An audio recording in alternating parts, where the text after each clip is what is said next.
하나님을 기다리는 자입니다. 18절에서 22절은 하나님의 은혜와 긍휼을 받을 자이고요. 23절에서 26절은 하나님의 은혜를 받은 결과이고요. 27절에서 33절은 이스라엘의 대적에 대한 하나님의 심판입니다. 18절에 보면 그러나 여호와께서 기다리사나니 이는 너희에게 은혜를 베풀려 하심이요 일어나시리니 이는 너희를 긍휼히 여기려 하심이라. 대저 여호와는 정의의 하나님이시라. 그를 기다리는 자마다 복이 있도다. 우리가 이 30장 1절에서 17절까지 이스라엘 백성들이 하나님을 의지하지 않고 예급을 의지하려 했기 때문에 죄에 죄를 더하는 것이고 패역한 족속이다라고 그들을 책망했습니다. 그들의 죄는 또 이 선지자들, 선견자들에게 선견하지 말라. 우리에게 바른 것을 보이지 말고 부드러운 말을 하라. 거짓된 것을 보이라. 우리 앞에서 하나님을 떠나게 하라. 그러니까 이 하나님의 말씀을 전하는 그 바른 선지자들을 핍박하고 또 때리고 감옥에 가두고 죽이는 그런 죄를 범했습니다. 그래서 하나님께서 그들을 갑자기 아주 철저하게 심판하겠다는 경고를 했습니다. 그러나 징계를 베푸시는 가운데서도 그들에게 살 길을 열어주셨죠. 하나님께서 이렇게 하나님의 백성의 죄를 징계를 내리시는 하나님이시지만 그러나 하나님께서 긍휼을 베풀어서 그들에게 이 여호와를 기다리는 자 그들에게 복을 주시겠다고 그랬습니다. 하나님의 은혜와 긍휼을 우리가 받으려면 혹시 우리가 잘못해서 징계를 받아서 거의 멸망하는 가운데 있을지라도 하나님은 우리에게 긍휼을 베풀어 주시는 하나님입니다. 하나님의 사랑은 무한하시기 때문에 불쌍히 여기셔서 우리를 은혜를 베풀려고 기다리시고 일어나 계십니다. 긍휼히 여기십니다. 어떤 자에게 은혜를 베푸시느냐? 첫째는 회개하며 여호와를 기다리며 부르짖는 자에게 은혜를 베풀어 주신다. 19절 읽어보겠습니다. 19절 다 같이 읽습니다. 시작. 시온에 거주하며 예루살렘에 거주하는 백성아, 너는 다시 통곡하지 아니할 것이라. 그가 내 부르짖는 소리로 말미암아 내 은혜를 베푸시기에 그가 들으실 때에 내게 응답하시리라. 하나님을 기다리는 자들, 다시 말하면 회개하고 여호와 하나님을 기다리는 자들에게 하나님께서 은혜와 긍휼을 베풀어 주시기 때문에 그들에게는 다시 통곡감이 없을 것이고 하나님은 그들과 함께 하셔서 그들의 기도를 들어주시겠다는 겁니다. 하나님은 하나님의 백성을 지극히 사랑하시기 때문에 징계하신 후에도 그들이 회개하면 그들의 상처를 싸매주시고 고쳐주시고 위로해주시고 복주시는 하나님이십니다. 그러니까 하나님의 은혜를 받으려면 뭐 해야 돼요? 회개해야 돼요. 어떤 죄를 지었든 간에 용서받지 못할 죄가 있을까요? 하나님 앞에 철저하게 회개하면 하나님은 긍휼을 베풀어 주시고 싸매 주시고 고쳐 주시는 하나님이십니다. 그 다음에 20절 21절에 보면 주께서 너에게 환난의 덕과 고생의 물을 주시나 내 스승은 다시 숨기지 아니할 것이라. 내 눈이 내 스승을 볼 것이며 너희가 오른쪽으로 치우치든지 왼쪽으로 치우치든지 내 뒤에서 말소리가 내 귀에 들려 이르기를 이것이 바른 길이니 너희는 이리로 가라 할 것이며. 하나님의 은혜를 받는 자, 은혜를 받을 수 없는 자, 하나님의 말씀을 듣는 태도를 보면 알 수 있다는 거죠. 그러니까 이 하나님의 말씀을 듣지 않는 자, 하나님의 말씀을 업신여기고 무시하고 거역하는 자들은 이 은혜를 받을 수가 없습니다. 하나님의 말씀을 듣기 싫어할 뿐만 아니라 그 말씀을 전하는 선지자들을 조롱하고 핍박하고 죽이는 자들, 그들은 은혜 받을 수가 없죠. 그들은 하나님 앞에 심판받기로 작정된 자들입니다. 그래서 전에 이스라엘 백성들이 하나님이 보내신 참 선지자들의 말을 듣지 않고 거역했지만 그들이 이 환난과 고통 가운데서 회개한 후에 참 선지자들, 내 스승을 볼 것이다 그랬죠. 내 스승, 참 선지자들의 인도를 받게 된다는 것입니다. 그들이 이 징계로 말미암아 환난의 떡과 고생의 물을 먹지만 하나님께서 그들에게 스승을 보게 해주셔서 그 스승의 교훈을 받아서 순종하게 된다는 것이죠. 이 스승, 참 선지자들이죠. 하나님의 백성을 바로 인도하고 신령한 양식을 나눠줄 신실한 지도자들을 가리킵니다. 이게 하나님의 이런 신실한 지도자가 없는 게 큰 저주입니다. 하나님께서 이렇게 신실한 믿음의 스승들을 우리에게 보내주시는 것은 하나님의 큰 복이죠. 그러니까 유다 백성들이 이 하나님의 징계를 받고 회개한 후에 하나님이 세우신 그 지도자들에게 가르침을 받고 그 말을 듣고 정로로 가게 된다는 겁니다. 여기 오른쪽으로 치우치든지 왼쪽으로 치우치든지 그랬는데 오른쪽으로 치우친다는 것은 하나님의 말씀에 더하는 거죠. 더하는 거. 하나님 말씀보다 더 앞서가는 거예요. 더 나가겠다는 거예요. 왼쪽으로 치우치는 건 뭐죠? 하나님의 말씀에서 감하는 거예요. 하나님의 말씀에서 뭐 이것 빼고 이것 저것 빼고 다 빼고 자기가 좋아하는 것만 지키는 것이죠. 그런 길을 가는 자들이지만 내 뒤에서 내 말소리가 내 뒤에서 말소리가 내 귀에 들려 이것을 이것이 바른 길이니 너희 이리로 가라 할 것이니라. 이 뒤에서 세상을 향하는 자의 뒤에서 하나님께서 참된 교훈의 말씀을 주시겠다는 것이죠. 그러니까 그들이 과거에는 우로도 치우치고 좌로도 치우치고 자기 멋대로 세상을 향해서 나갔던 자들인데 이제는 그들의 스승을 보게 되고 스승의 말을 듣고 바른 길로 가게 될 것을 말씀하고 있습니다. 그러니까 하나님의 은혜를 긍휼을 입으려면 뭘 잘 들어야 돼요? 하나님의 말씀을 잘 들어야 됩니다. 하나님은 오늘날 여러분에게 나타나서 말씀을 주시나요? 하나님이 세우신 종들을 통해서 말씀을 주시죠. 그 하나님이 세우신 종들을 통해서 주시는 말씀, 그 말씀을 잘 받아야 되겠습니다. 아멘으로 받아서 순종해 나가야 됩니다.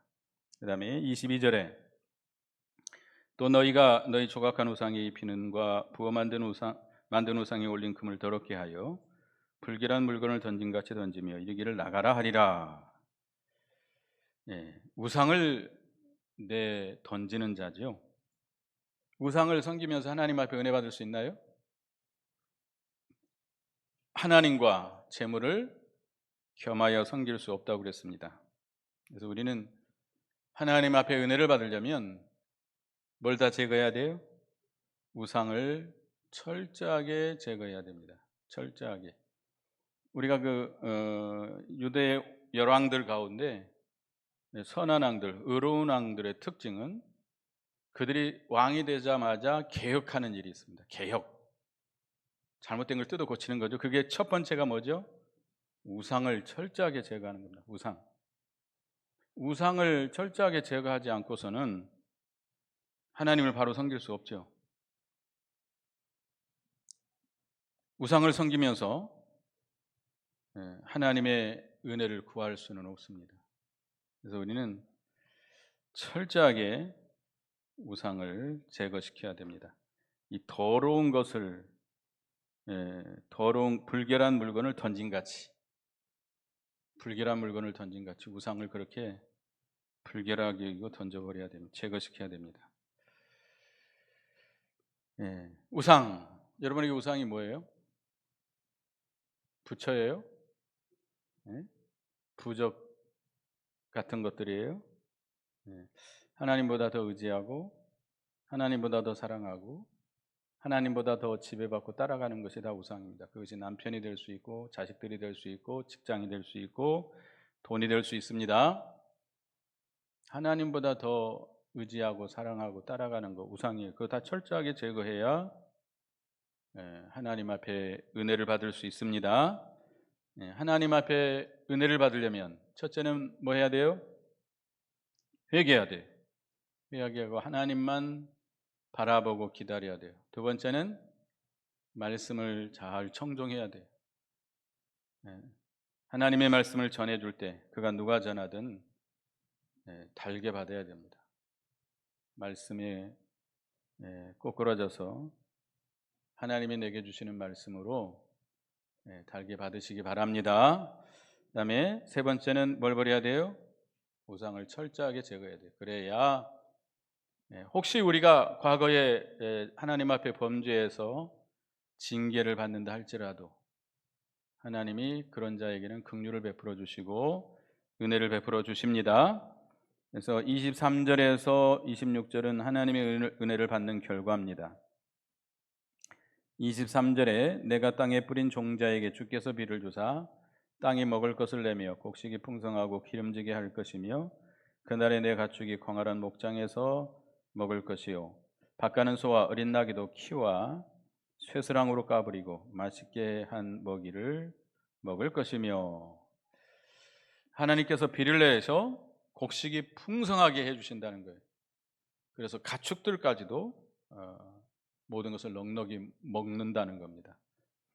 그러니까 하나님 앞에 긍휼히 여김을 받고 은혜를 받는 자에게 하나님께서 뭘 내려주셔요?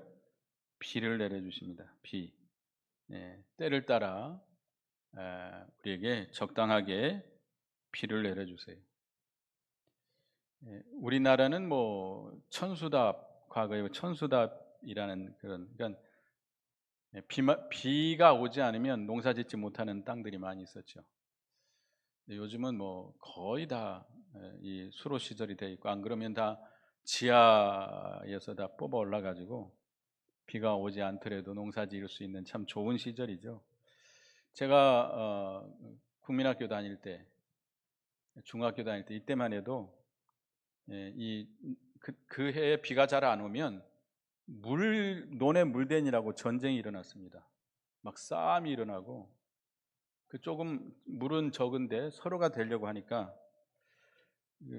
참 그때는 그 펌프라고 그러죠. 전기 펌프가 없었기 때문에 이렇게 물레방아 같이 생긴 거 그런 것으로 이렇게 물 대기도 하고 하루 종일 부모님들이 거기 밟으면서 물 대고 하는 걸 우리가 봤었는데 비를 안 내리면 농사 지을 수 없잖아요. 우리 이번에 강릉 지금은 비가 좀 와서 다행입니다만은 강릉 쪽에 비가 안 오니까 어떻게 됐죠? 씻을 수도 없고 화장실 물도 못 내리고 빨래도 못 하고 이 도시인데도 도시의 물을 단수해 가지고 참 힘들게 살았죠. 나중에 하나님께서 비를 내려 주셨는데 이 비는 하나님의 은혜를 가리킵니다. 하나님께서 때를 따라 우리 은혜를 주셔야만이 우리가 모든 것에 풍성하게 윤택하게 살 수 있는 것이죠. 그 다음에 25절 26절에 보면 크게 살육하는 날에 망대가 무너질 때에 고산마다 줄령마다 그 위에 개울과 시냇물이 흐를 것이며 여호와께서 자기 백성의 상처를 싸매시며 그의 맞은 자를 고치시는 날에는 달빛은 햇빛 같게고 햇빛은 7배가 되어 7날의 빛과 같으리라. 이 크게 살려고 하는 날, 망대가 무너질 때, 그러니까 이 하나님께서 그 이스라엘 백성의 범죄로 말미암아 그들을 징벌했지만 하나님께서 그들에게 은혜를 베풀어 주셔서 이 고산 줄령에도 뭐가 흐르게 돼요? 개울과 시냇물이 흐르도록 그렇게 넉넉하게 해 주신다는 겁니다. 물을 넉넉하게 공급해 주신다는 거죠. 이 물은 생명수와 같습니다. 하나님께서 은혜를 풍성하게 주셔서 높은 산, 높은 산에 가면 농사짓기 어렵잖아요. 그런 곳에도 물이 풍성하도록 해 주셔서 부족함이 없이 해 주시겠다는 겁니다. 그래서 그런 때는 이 맞은 자리, 자기 백성의 상처를 싸매 주시고 그 맞은 자를 고치시는 날에는 달빛이 햇빛 같고 햇빛은 7배가 된다.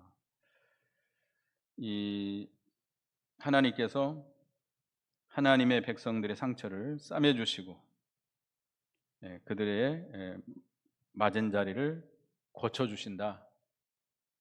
하나님께서 상처를 치료해 주셔야 돼요. 참 우리가 마음의 상처가 있는 사람들이 있습니다. 그 상처를 스스로 고치기가 어렵습니다. 누가 고쳐 주셔야 돼요? 하나님이 고쳐 주셔야 돼요. 하나님이 은혜 주셔서 그 마음의 상처를 하나님께서 치료해 주시고 싸매 주시고 고쳐 주십니다. 그래서 그 은혜가 달빛은 햇빛 같고 햇빛은 7배가 된다. 그 달빛, 이제 햇빛은 진리를 상징하고요. 달빛은 교회. 그러니까 햇빛은 진리의 빛, 달빛은 교회의 빛을 가리킵니다. 그러니까 교회가 하나님이 주시는 진리의 빛을 받아서 세상에 비춰나가게 되는 것이죠. 교회가 교회로서의 역할을 감당해야 되는 것이고 햇빛이 7배가 된다. 예수 그리스도를 통해서 은혜와 진리가 더욱더 확실하게 분명하게 7배라고 하는 것은 하나님의 만수죠. 완전하게 이렇게 비춰나갈 것을 말씀하고 있습니다. 27절에 보면 하나님께서 이제 이스라엘 대적을 심판하시는데요. 27절에 보라 여호와의 이름이 원방에서부터 오되 그 진노가 불붙듯하며 빽빽한 연기가 일어날 듯하며 그의 입술에는 분노가 찼으며 그의 혀에는 맹렬한 불 같으며. 이 하나님께서 이스라엘의 대적을 심판하신다는 거죠. 이 당시 이사야 시대, 지금 이사야 30장 이 시대에 이스라엘의 대적은 누구죠? 아수르입니다. 아수르. 그러니까 아수르가 쳐들어오니까 그 당시 이스라엘의 지도자들이 어떻게 했어요? 애굽으로 사신을 보내서 도움을 청했습니다. 하나님 앞에 구하지 아니하고 하나님을 의지하지 아니하고 애굽으로 사신을 보냈던 거죠. 하나님께서 그들을 징계하시고 그들이 회개하고 돌이킨 후에 하나님께서 그 대적을 심판하시겠다는 거예요. 이스라엘을 괴롭히는 아수르를 심판하시는데 그 심판하는 그 세력, 그 하나님의 진노가 불붙어서 빽빽한 연기가 일어나듯하며 맹렬한 불 같으며, 그러니까 이 아수르보다도 훨씬 강한 세력 일으켜 가지고 그 아수르를 치겠다는 거예요. 아수르보다 더 큰 세력은 그 당시에 어느 세력이죠? 바벨론의 세력입니다. 바벨론을 일으켜 가지고 아수르를 멸망시키는 거죠. 그래서 바벨론의 군대가 빽빽한 연개같이 일어나고 맹렬한 불과 같이 아수르에게 쳐들어가고, 그다음에 그 28절에 그의 호흡은 마치 창이라여 목에까지 미치는 하수 같은즉 그가 멸하는 키로 열방을 까버리며 여러 민족의 입에 미혹하는 재갈을 물리시리니. 그 호흡이 하수같이. 하수가 뭐죠? 홍수. 우리 어렸을 때 동네 앞에 큰 개천이 흘렀습니다. 강은 아니지만 개천이 흐르는데 비가 많이 와서 홍수가 나면요 아주 무섭게 빨간 물이 떠내려가는데요. 구경 나가요. 동네 사람들이 구경 나가. 그럼 막 그 빨간 물에 그냥 지붕도 떠내려가고 돼지도 떠내려가고 막 그럽니다. 아주 무섭게 흘러가죠. 얼마 전에 파키스탄이라든지 그 인도 북부 쪽에 홍수가 나가지고 아예 큰 그냥 동네를 다 그냥 빨간 흙으로 그냥 그 홍수로 다 밀고 가버리죠. 그거 어떻게 할 수가 없습니다. 얼마나 세력이 큰지 막을 길이 없어요. 그 물을 돌릴 길도 없습니다. 하나님은 그와 같이 진노가 피할 수 없는 홍수처럼 강력하게 내린다는 겁니다. 하나님의 입술에 분노가 가득하고 그 말씀은 맹렬한 불처럼 죄를 심판하신다는 겁니다. 하나님은 죄에 대해서 이렇게 맹렬한 심판을 하시는 것이죠. 그렇기 때문에 하나님께 돌아와서 회개하라는 거죠.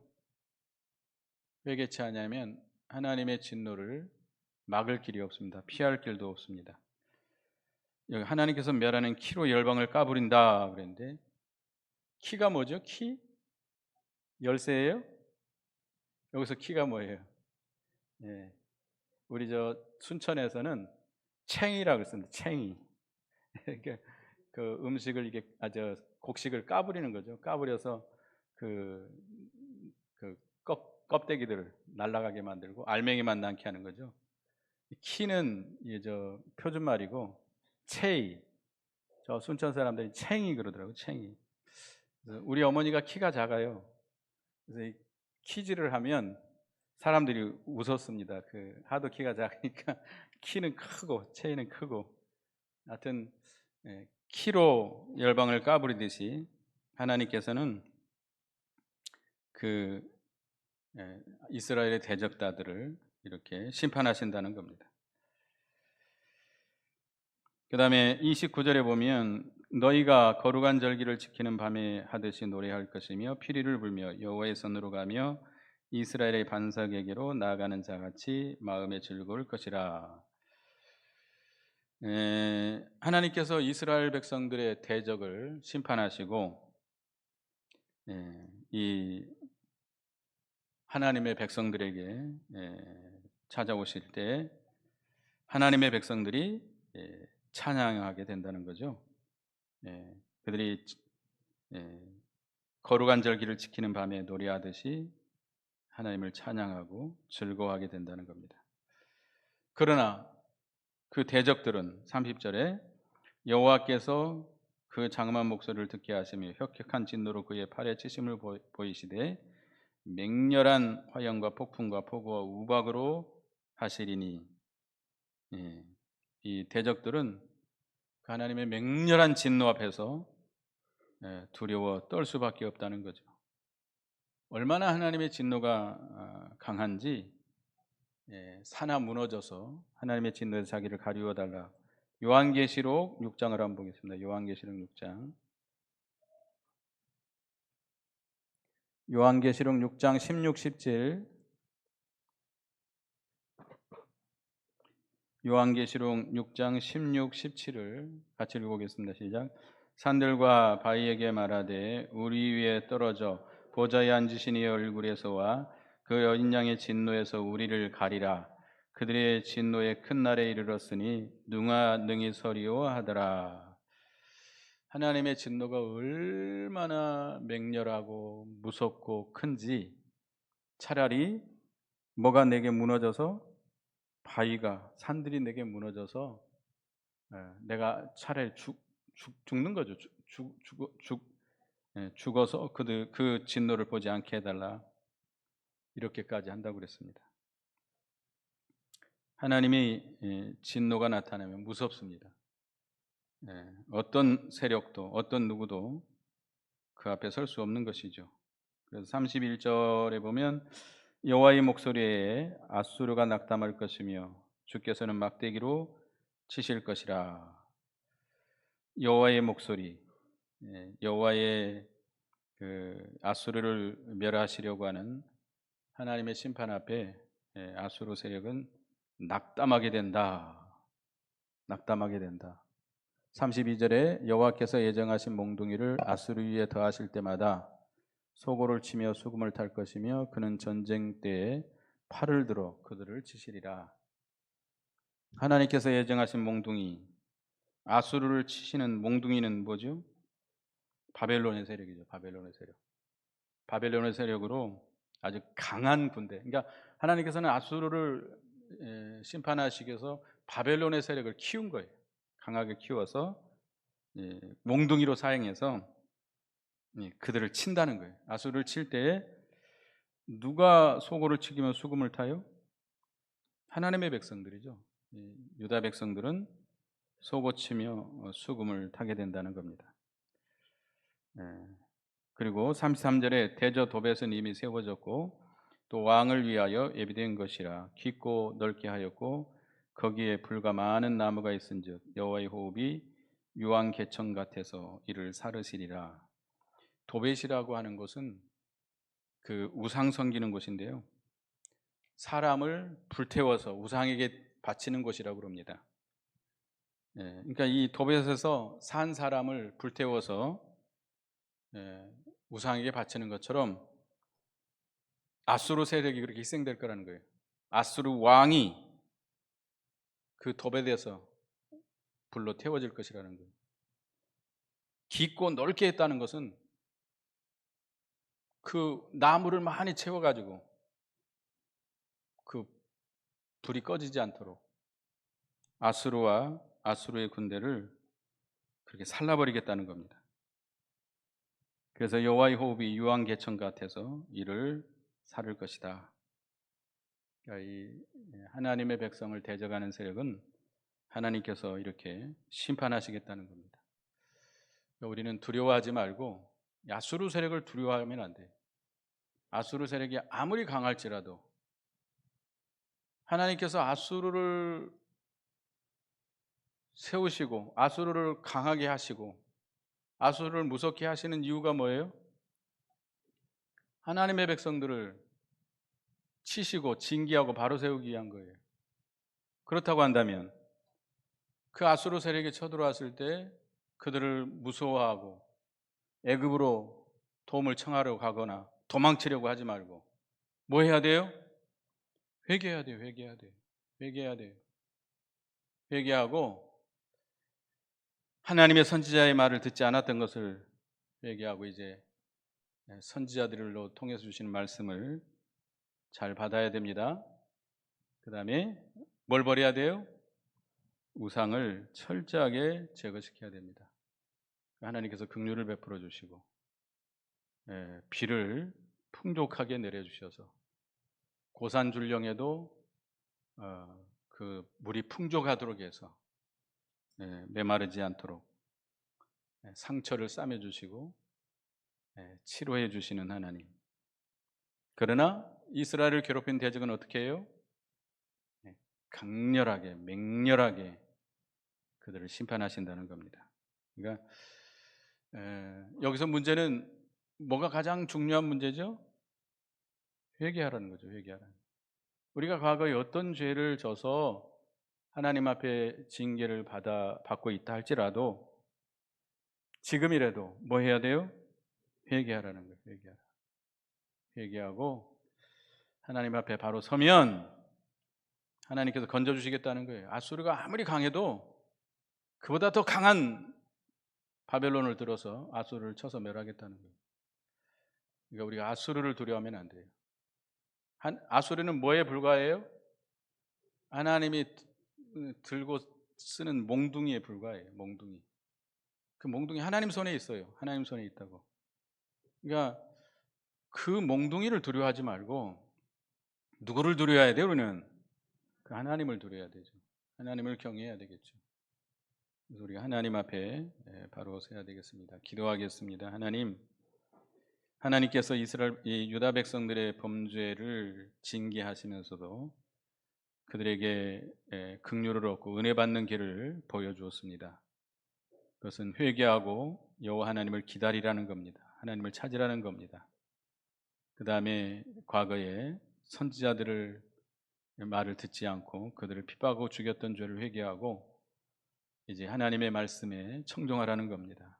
우상을 철저하게 버리라는 겁니다. 그러면 하나님께서 비를 넉넉히 주시고 고산줄령에서도 물이 풍족하도록 해주시고 받은 상처를 싸매주시고 고쳐주시고 치료해 주시겠다 했습니다.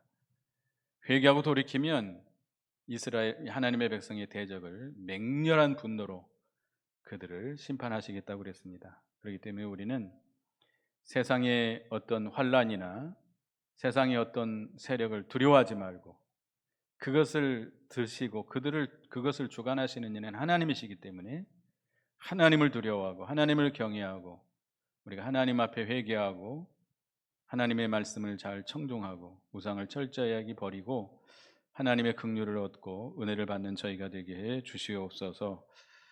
예수님의 이름으로 기도드리옵나이다. 아멘.